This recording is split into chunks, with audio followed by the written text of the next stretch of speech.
మన ఛానల్లో వీడియోస్ కొత్తగా చూస్తున్న వాళ్ళు లైక్ చేయండి, షేర్ చేయండి. మన ఛానల్ని తప్పకుండా సబ్స్క్రైబ్ చేసుకోండి. ఫ్రెండ్స్, మన యూట్యూబ్ ఛానల్లోకి మీకు స్వాగతం. ఈ రోజు మార్నింగ్ నేను సెల్ఫ్ డిసిప్లిన్ ఇన్ 60 మినిట్స్ అనేటటువంటి ఒక పుస్తకాన్ని చదవడం అయితే జరిగింది ఫ్రెండ్స్. ఆ పుస్తకంలో రచయిత క్లియర్గా సెల్ఫ్ డిసిప్లిన్గా ఏ విధంగా ఉండాలి, అదేవిధంగా మన జీవితంలో ఒక లక్ష్యాన్ని సాధించాలంటే మన దగ్గర ఏ లక్షణాలు ఉండాలని చెప్పేసి చాలా బాగా చెప్పడం అయితే జరిగింది ఫ్రెండ్స్. సో ఆ పుస్తకాన్ని చదివి నేను చాలా మోటివేట్ అయితే అవ్వడం అయితే జరిగింది. సో ఆ పుస్తకంలోని అంశాలు మీకు కూడా ఉపయోగపడతాయి అని చెప్పేసి, అదేవిధంగా దాన్ని చూసి మీ లోపల మార్పు వస్తుంది, మీరు కూడా ఎంతో కొంత మోటివేట్ అవుతారని చెప్పేసి ఆ పుస్తకంలోని అంశాలన్నిటిని మీ ముందుకైతే తీసుకురావడం అయితే జరుగుతుంది ఫ్రెండ్స్.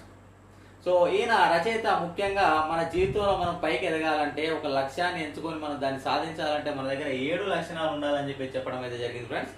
సో అందులో ఫస్ట్ లక్షణం వచ్చేసి మనకు సెట్ యువర్ గోల్స్ అని చెప్పి చెప్తున్నాను. అంటే మనకు క్లియర్ గోల్స్ అనేటివి ఉండాలంటే ఏదైనా సాధించాలనుకున్నాం అనుకో, దాన్ని దిశగానే ఆ ఆలోచన మాత్రమే ఉండాలని చెప్పి చెప్పడం అయితే జరుగుతుంది. అంటే ఫర్ ఎగ్జాంపుల్, నువ్వు కానిస్టేబుల్ ఉద్యోగం కొడదాం అనుకున్నావు అనుకో, అదేవిధంగా గ్రూప్ డీకి అప్లై చేసినావు అనుకో. సో ఇట్లా నువ్వు మల్టీగా డిఫరెంట్ వాటికి అప్లై చేసి వాటి సిలబస్ వేరే ఉండి వీటి సిలబస్ వేరే ఉంటే సో నువ్వు ఏ లక్ష్యాన్ని సాధించలేవు అని చెప్పి చెప్పడం అయితే జరుగుతుంది. అంటే నువ్వు ఏదైతే అనుకున్నావో దాని గోల్ మాత్రం క్లియర్ కట్గా ఉండాలన్నమాట. సో అట్లుంటే నువ్వు ఆ లక్ష్యాన్ని సాధించగలుగుతావు అని చెప్పి చెప్పడం అయితే జరుగుతుంది ఫ్రెండ్స్. సో రెండోది వచ్చి ఏం చెప్తున్నంటే, పాజిటివ్ మైండ్ సెట్ అనేది చాలా అవసరం ఫ్రెండ్స్ అని చెప్పి చెప్తున్నాను అనమాట. అంటే సో ఎన్ని కష్టాలు వచ్చినా, సో ఎన్ని బాధలు ఉన్నా కానీ ఎప్పుడు పాజిటివ్గా నువ్వు సాధించగలుగుతావు, నీ లోపల సాధించేటటువంటి శక్తి నీ లోపల ఉన్నదని చెప్పేసి ఎప్పుడు మనల్ని నమ్మాలని చెప్పి చెప్పడం అనేది జరుగుతుంది. సో ఈయన ఏమంటున్నాడంటే డిఫైన్ యువర్ సెల్ఫ్ అంటున్నాడు. అంటే సో ఫర్ ఎగ్జాంపుల్, మన జీవితంలో ఇప్పటి వరకు ఏది సాధించలేదనుకో, సో ఇప్పుడు సాధించగలుగుతాం అని చెప్పేసి మనల్ని మనం నమ్మాలని చెప్పేసి చెప్పడం అయితే జరుగుతుంది అనమాట. అంటే ఇప్పటి వరకు ఏ విజయాలు రాకపోతే ఇక విజయాలు రావని చెప్పేసి అర్థం కాదు కదా. అందుకని చెప్పేసి ఇక నుంచి అయినా మనల్ని మనం గొప్పగా ఊహించుకొని లక్ష్యాలను సాధించే దిశగా వెళ్ళాలని చెప్పేసి చెప్పడం అయితే జరుగుతుంది. సో ఆయన ఏమంటున్నాడంటే, సో ఇప్పుడు మీ చేతిలో ఏముందో, సో ఫర్ ఎగ్జాంపుల్ ఈ రోజు మీ చేతిలో ఉన్నది కాబట్టి ఈ రోజు మీద ఫోకస్ చేసేటటువంటి ప్రయత్నం చేయమని చెప్పి చెప్పడం అయితే జరుగుతుంది. అదేవిధంగా పాస్ట్ సక్సెస్, ఒకవేళ నీకు కాన్ఫిడెంట్ కనుక లేకపోతే, గతంలో నువ్వు ఏమైనా సాధించిన విజయాలు ఉంటే వాటన్నిటిని గుర్తు చేసుకున్నట్టయితే సో నీ మైండ్ అనేది ఎప్పుడు పాజిటివ్గా ఉంటుందని చెప్పి చెప్పడం అయితే జరుగుతూ ఉంది ఫ్రెండ్స్. అదేవిధంగా ఆర్గనైజ్ యువర్ ఎన్విరాన్మెంట్, అంటే నీ చుట్టుపక్కల ఉండేటటువంటి వాతావరణాన్ని నీ చదువుకు అనుకూలంగా మార్చుకోమని చెప్పి చెప్పడం అయితే జరుగుతూ ఉన్నది ఫ్రెండ్స్. అంటే సో మన జీవితంలో ఎన్నో అన్నెసెసరీ థింగ్స్ ఉంటాయి. అంటే ఫర్ ఎగ్జాంపుల్, పక్కింట్లో ఏదైనా గొడవ అవుతుంది అనుకో, నువ్వు దాంట్లో ప్రతిసారి ఇంటర్ఫియర్ కావాల్సినటువంటి అవసరం లేకుండా కానీ సో అనవసరంగా ఇంటర్ఫియర్ అవ్వడం, లేకుంటే మనం టైం పాస్ కాలేదని చెప్పేసి ఇతరులకు ఫోన్ చేసి టైం వేస్ట్ చేసుకోవడం, అన్నెసరీ అంశాలు ఏవైతే మన జీవితంలో ఉన్నాయో వాటన్నిటిని మనం దూరంగా ఉండాలని చెప్పి చెప్పడం అయితే జరుగుతుంది ఫ్రెండ్స్. అదేవిధంగా ఆర్గనైజ్ మైండ్, అంటే సో మన మైండ్ అనేది క్లియర్గా ఏ పని చేయాలి, సో మన మైండ్కు మనము ఈ పనులు మాత్రమే చేయాలని చెప్పేసి చెప్పాలి ఫ్రెండ్స్. ఇంకోటి ఏంటంటే అన్నెసరీ విషయాలు, సో వాటిలో మనం ఎక్కువ జోక్యం చేసుకొని మన టైం అయితే వృధానైతే చేయదు ఫ్రెండ్స్. ఇంకోటి, సో మన జీవితంలో మనం ఏదైనా లక్ష్యం దిశగా పోయేటప్పుడు మనకు బాగా డిస్ట్రాక్షన్స్ అనేవి ఎక్కువగా వస్తూ ఉంటాయి. సో ఆ డిస్ట్రాక్షన్స్ రాకుండా మైండ్ అనేది ఆ లక్ష్యం వైపే వెళ్ళేటట్టుగా చూసుకోవాలి. దీనికోసం అని చెప్పేసి ప్రతి 1 అవర్కి ఒకసారి మన లక్ష్యం ఏంటిదో మనం ఖచ్చితంగా గుర్తు చేసుకోవాల్సిన అవసరం ఉంది. లేదంటే 3 సార్లు మనం అన్నం తినేటప్పుడు, ఫర్ ఎగ్జాంపుల్ నేను ఒక ఐఏఎస్ ఆఫీసర్ అయిదాం అనుకున్నాను అనుకో, అట్లీస్ట్ 3 సార్లు అన్నం తినేటప్పుడు అన్నా నేను ఒక ఐఏఎస్ ఆఫీసర్ అవుతా అని చెప్పేసి 3 సార్లు అన్న గుర్తు చేసుకుంటే సో మన మైండ్ అనేది ఆ దిశలో మాత్రమే వెళ్ళే అవకాశం అయితే ఉన్నది ఫ్రెండ్స్. నెక్స్ట్ ఇంకేమంటున్నాడంటే, ఎస్టాబ్లిష్ ఏ రూట్ అంటున్నాడు. అంటే మనం ఒక లక్ష్యం అనుకున్నాం, సో ఆ లక్ష్యానికి వెళ్ళేటటువంటి దారిని నువ్వు వేసుకోవాలని చెప్పి చెప్పడం అయితే జరుగుతుంది ఫ్రెండ్స్. సో మనకు దారి ఏంటిది, మనకు ఉన్నటువంటి సమయాన్ని ఖచ్చితంగా మనం ఉపయోగించుకోవాలి. మన సమయాన్ని సద్వినియోగం చేసుకున్నట్టయితే మనం ఏ లక్ష్యాన్ని అయినా సాధించగలుగుతాం ఫ్రెండ్స్. అందుకనే ఆర్గనైజ్ యువర్ టైం అని చెప్పి చెప్తా ఉన్నాడు. అంటే నీకున్నటువంటి సమయాన్ని సో ప్రాపర్గా ప్లాన్ చేసుకొని లక్ష్యం దిశగా వెళ్ళమని చెప్పి చెప్పడం అయితే జరుగుతుంది ఫ్రెండ్స్. ఇంకోటి ఏంటంటే, సో మనం డిసిప్లిన్ అంటే ఎవరిని చూసి నేర్చుకోవాలంటే ఒక అథ్లెటిక్ లేదంటే ఒక మిలిటరీ, సో మిలిటరీ వాళ్ళైనా క్రీడాకారులైనా చాలా శ్రద్ధతోటి పనిచేయడం అయితే జరుగుతూ ఉంటుంది ఫ్రెండ్స్. మిలిటరీలో 5 గంటలకు లేవాలంటే ఎగ్జాక్ట్లీ 5 గంటలకు లేవాలి, 6 గంటలకు గ్రౌండ్లోకి రావాలంటే 6 గంటలకు గ్రౌండ్లోకి రావాలి.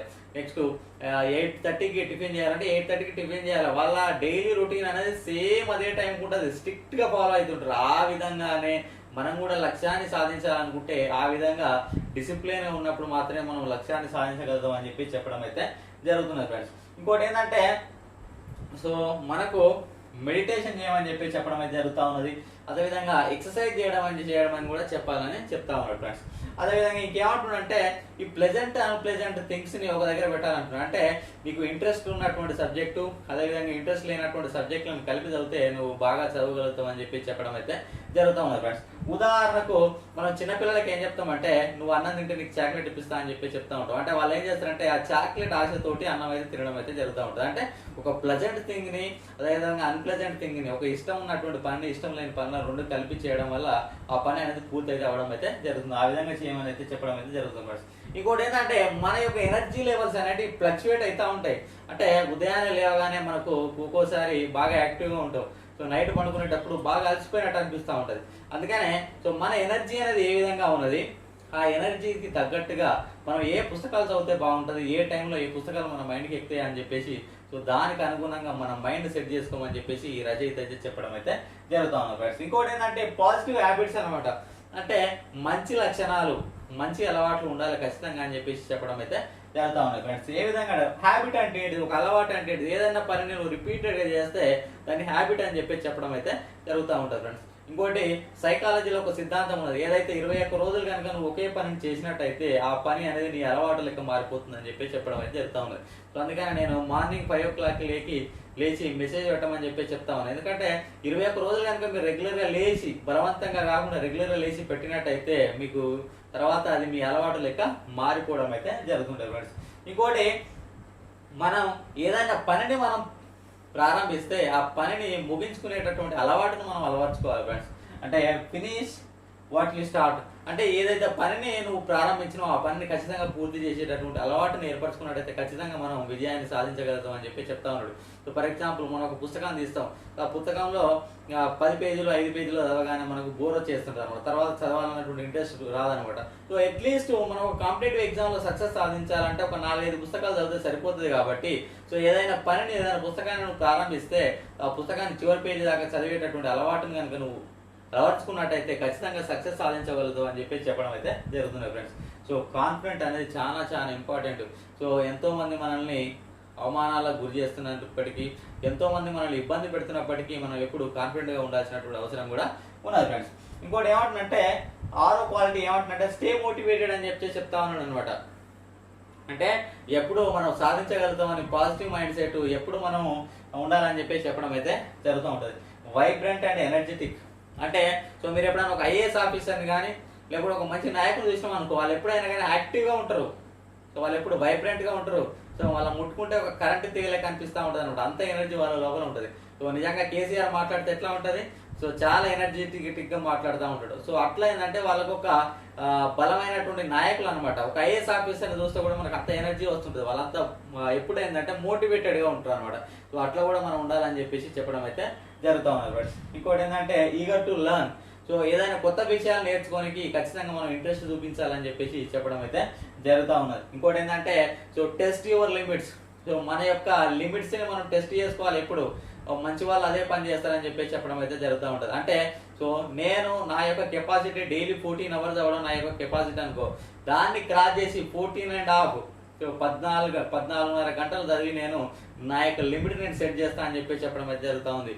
నేను SBI క్లర్క్ లేదంటే ఒక క్లర్క్ ఉద్యోగం కొట్టేది నా కెపాసిటీ అనుకో, దాన్ని క్రాస్ చేసి నేను ఒక PO ఉద్యోగం కొడతా అని చెప్పేసి, లేకుంటే గ్రూప్ డి కొట్టేటటువంటి నా సామర్థ్యం అనుకో దాన్ని NTPC కొట్టేటట్టుగా ఎదుగుతా అని చెప్పేసి అట్లా మన లిమిట్స్ని మనం చేంజ్ చేసుకోమని చెప్పి చెప్పడం అయితే జరుగుతూ ఉంది. అంటే సో మన కెపాసిటీ డైలీ 10 పేజీలు చదవడం అనుకో, దాన్ని కాస్త 12 పేజీలకు పెంచుకోవడం, 13 పేజీలకు పెంచుకోవడం. సో అట్లా మన లిమిట్ని మనం సెట్ చేసుకోవాలని చెప్పి చెప్పడం అయితే జరుగుతూ ఉంది. ఇంకోటి ఏంటంటే సో జీవితంలో సాక్రిఫైస్ అనేది చాలా చాలా ఇంపార్టెంట్ ఫ్రెండ్స్. ఇంకోటి కాంపిటేటివ్ ఎగ్జామ్లో మనం సక్సెస్ సాధించాలంటే సాక్రిఫైస్ చేయాల్సినటువంటి అవసరం కూడా ఉన్నదనమాట.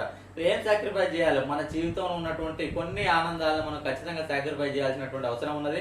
సో ప్రతి పెళ్లికి అటెండ్ అవుతూ ప్రతి దావత్కి అటెండ్ అవుతూ మనం సక్సెస్ సాధించాలంటే కుదరదు. కొన్ని అంశాలను మనం పక్కన పెట్టేసి సో కాంపిటేటివ్ ఎగ్జామ్స్ ప్రిపేర్ అప్పుడు కొన్ని అంశాలను మనం పక్కన పెట్టేసి దీని మీద ఫోకస్ చేసినట్టయితే ఖచ్చితంగా సక్సెస్ సాధించగలుగుతాం. అందుకని చెప్పేసి సాక్రిఫైస్ అనేది కొంచెం అవసరం ఫ్రెండ్స్. ఇంకోటి నిద్రను కూడా సో మనకు డైలీ 9 గంటలు పడుకునేటటువంటి అలవాటు ఉందనుకో, అట్లీస్ట్ ఒక 2 అవర్స్ సాక్రిఫైస్ చేసి 7 అవర్సే పడుకొని, ఇప్పుడు 6.5 అవర్సే పడుకొని, ఎందుకంటే ఒక కాంపిటేటివ్ ఎగ్జామ్స్ ప్రిపేర్ అవుతున్నాం అనుకో, అట్లాంటి అవకాశాలు మాటికి రావు కాబట్టి సో అట్లాంటి సాక్రిఫైస్ కూడా మనకు జీవితంలో ఖచ్చితంగా అవసరం. కొన్నిసార్లు పేరెంట్స్కి దూరంగా ఉండడం అవసరం, కొన్ని ఇంట్లో ఉండేటటువంటి ఇంపార్టెంట్ ఫంక్షన్స్కి దూరంగా ఉండడం అనేది చాలా అవసరం. అంటే సాక్రిఫైస్ కూడా చాలా అవసరం అని చెప్పేసి రచయిత అయితే మనకైతే చెప్పడం అయితే జరుగుతుంది ఫ్రెండ్స్. ఇంకోటి పాజిటివ్ పీపుల్, అంటే మన చుట్టూ ఎప్పుడైతే పాజిటివ్ పీపుల్ ఉన్నారనుకో సో మనం ఖచ్చితంగా సక్సెస్ సాధించవచ్చు అని చెప్పి చెప్తా ఉన్నాడు.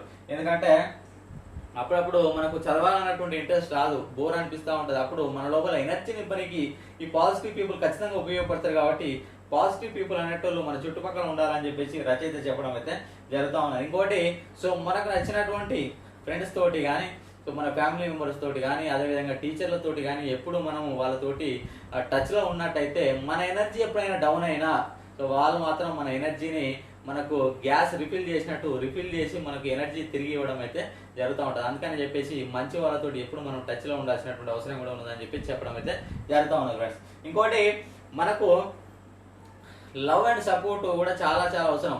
సో మనం ఎప్పుడైనా కానీ టీవీలలో సక్సెస్ స్టోరీ చూసినప్పుడు ఏమనిపిస్తుంది అంటే, నేను ఇది సాధించడానికి, నేను ఒక ఐఏఎస్ ఆఫీసర్ కానికి, ఒక ఐపీఎస్ కానికి మా సార్ చాలా ప్రోత్సహించిండు, మా అమ్మగారు చాలా ప్రోత్సహించారు అని చెప్పి చెప్తా ఉంటారు. ఎందుకంటే అది వాళ్ళ ఫ్యామిలీ మెంబర్స్ కానీ, టీచర్స్ కానీ, ఫ్రెండ్స్ కానీ సపోర్ట్ లేకుంటే మనం సాధించలేము అనమాట. అంటే వీళ్ళందరూ ఏం చేస్తారంటే మన లోపల ఎనర్జీని తిరిగి మనకి ఇవ్వడం అయితే జరుగుతూ ఉంటుంది. సో అట్లాంటి వాళ్ళని కూడా మనం పక్కన ఉంచుకున్నట్టయితే ఖచ్చితంగా సక్సెస్ అయితే సాధించగలుగుతాం ఫ్రెండ్స్. ఇంకోటి దీంట్లో లాస్ట్ ఏం చెప్పినంటే, మనకు ఎలక్ట్రిక్ బల్బు కనిపెట్టినటువంటి థామస్ ఎడిసన్ అనేట ఆయన 1000 సార్లు ఫెయిల్ అయితే అవడం అయితే జరుగుతుంది ఫ్రెండ్స్. సో ఆయనను ఒక విలేకరు ఇంటర్వ్యూ చేస్తూ ఉంటాడు. చేసి ఏమంటారంటే, థామస్ ఎడిసన్ గారు మీరు 1000 సార్లు బల్బు కనిపెట్టడంలో ఫెయిల్ అయ్యారు కదా అని చెప్పేసి చెప్పడం అయితే జరుగుతూ ఉంటుంది. సో దానికి థామస్ ఎడిసన్, నేను 1000 సార్లు ఫెయిల్ కాలేదు, నేను 1000 సార్లు నేను చేసినటువంటి విధానం తప్ప అని చెప్పి తెలుసుకోవడం అయితే జరుగుతుంది ఫ్రెండ్స్. అదేవిధంగా మీరు కొత్త ప్రయత్నాలు చేయండి. సో ప్రతి ప్రయత్నంలో మీకు అంతో కొంత మార్పు అయితే రావడం అయితే జరుగుతూ ఉంటుంది. ఫైనల్గా మీకు సక్సెస్ అనేది మీకైతే రావడం అయితే జరుగుతూ ఉంటుంది ఫ్రెండ్స్. ఇవి పుస్తకంలో చెప్పినటువంటి అంశాలు. సో ఇవన్నీ పాటిస్తే నిజంగానే చాలా మంచి అంశాలు అయితే చెప్పడం అయితే జరిగింది. సో ఇవన్నీ అంశాలు పాటించినట్టయితే ఖచ్చితంగా మీరు మీ లక్ష్యం దిశలో వెళ్ళేటటువంటి అవకాశం అయితే ఉన్నది. మీ లక్ష్యాన్ని, మీరు అనుకున్న లక్ష్యాన్ని ఖచ్చితంగా సాధించగలుగుతారు friends. Okay friends, thank you. ఈ వీడియో నచ్చినట్టయితే లైక్ చేయండి, అదేవిధంగా మీ ఫ్రెండ్స్ కూడా షేర్ చేయండి.